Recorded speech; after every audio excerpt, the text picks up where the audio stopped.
Let me show how to change the name and username in Facebook profile account. Once we open the Facebook app, this is the screen we first see. We need to click the profile icon in right side of the screen. Next, we need to click Settings and Privacy tab. And again, we need to click the Settings tab. In this screen, we need to click Account Center section. Here, we need to enter Profile section.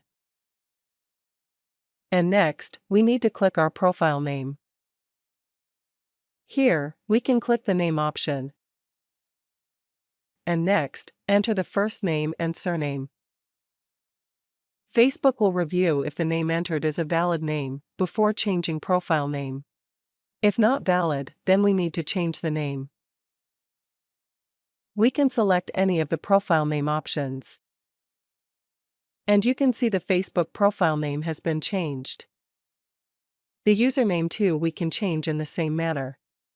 We need to click Username tab and enter the username that suits our profile. Usually it's our profile name, but if it already taken, we need to change it. You can see here the profile name, and below it, the username that we set up now.